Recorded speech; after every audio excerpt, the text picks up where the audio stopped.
Welcome to NFL World, where NFL starts and ends. I'm your host, Jacob, and today's episode will be a little more shorter than normal. But before we start talking about the actual NFL, the Madden 24 cover athlete has been revealed. It is Josh Allen. This was announced an hour ago or so, and it just says, just after the 35th anniversary of the first Madden NFL video game hit the shelves, EA Sports is making history, announcing Wednesday that Josh Allen will grace the cover of Madden 24, becoming the first Buffalo Bills player to be featured in the game.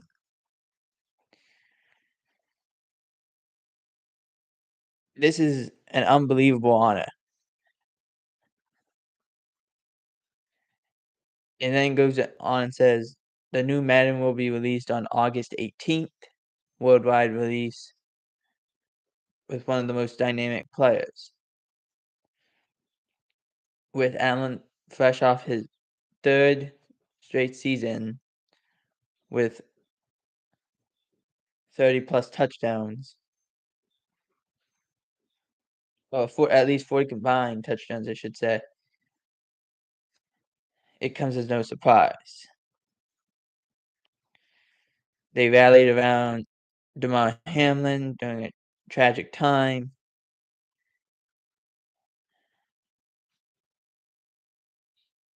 Allen follows Hall of Fame head coach, the late great John Madden, who was on the cover last year. He's the fifth quarterback to appear on the cover of Madden in the last 6 years, I should say.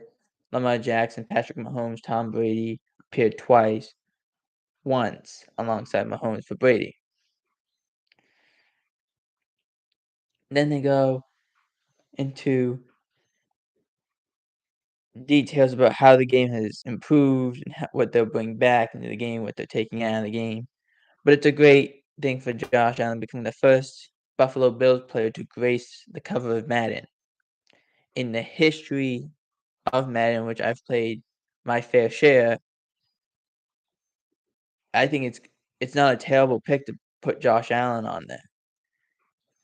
Now, if anyone has played Madden, you know this.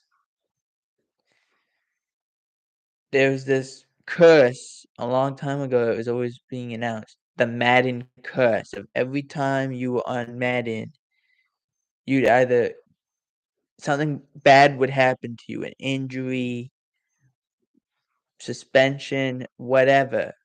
Madden curse is a thing. I guess it depends on how you look at it. It depends on if you allow that in your mind. A lot of people will not. I wonder if Josh Allen is one of those people that will not allow it. Next up, Deebo Samuel was talking to the media, and he admitted that the contract situation hurt his season hurt him during the season because he was focusing on contract, not really focused on playing, and sometimes doing that becomes a terrible thing. So he does admit that he expects to rebound after this year. His teammate Nick Bosa, who is also talking about a contract extension, is confident it will happen before camp. Nick Bosa is one of the best players on that 49er defense. Without him, they are not nearly as effective. I think he will get done, and they have to make it a priority that he has to have a contract. Because if he doesn't and he gets to walk, what a massive loss for that 49er defense. Next up, and I want to bring this up, Jalen Mills, who plays for the New England Patriots, his creative nickname, which I thoroughly like, even when he was on the Eagles, he had this nickname. He called himself the Green Goblin because he always had a green mohawk. Mills has the green mohawk and everything. They messed up this report, I think. Mills, the report is the headline for the report is Jalen Mills is embracing position change in Pat's defense. But when you click on it on CBSSports.com, they say as longtime cornerback transitions to safety. That's not what happened.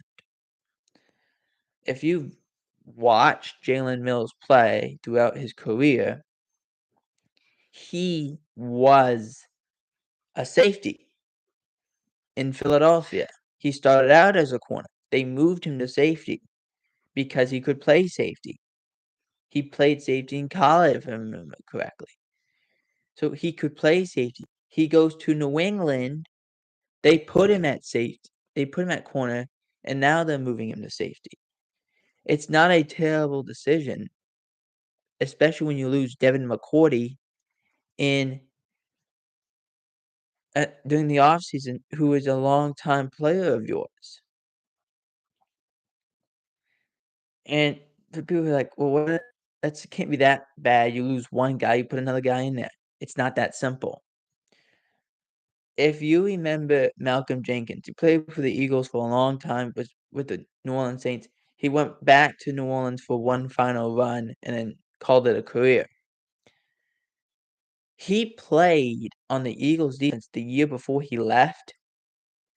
I think they said 98.9% of the snaps. It was a ridiculous number. Not having him created a problem that they had to go and fix. Not that year because they didn't think it was gonna be as big of an issue, but in the 2022-2023 season, because they had a problem, and they realized teams like the 49ers were getting more secondary help, that the Cowboys were rolling with 3 safeties. You have to find a way to have a secondary, and New England had a great secondary for so long. So, you need to find a way to keep these guys, which is the reason why the Eagles had gotten CJ Gardner-Johnson. It wasn't because he could play corner. It was because he could play safety, and then they could roll him down and play corner. And it allowed them to be more aggressive because their safety played corner. He knows exactly how to work his leverage and everything. So, back to what I'm saying about Jalen Mills, is it a big transition? No, because he already knew how to do it. It's not a transition. Next up, 49ers, we're talking about Brock Purdy. Shanahan is saying Purdy is ahead of schedule. Now, if you've noticed this is a common trend. You get to OTAs, you get to minicamp, you even get to training camp. People tell you, "Oh, I gained 10 pounds of muscle," or or I lost, like, 15 pounds within 2 weeks," or something like that. It's not that simple, but they say that because it's what a lot of people call best shape of life season, or what a lot other people call, you know, I feel awesome, like, I'm back, I'm all the way back, even though I got hurt in December.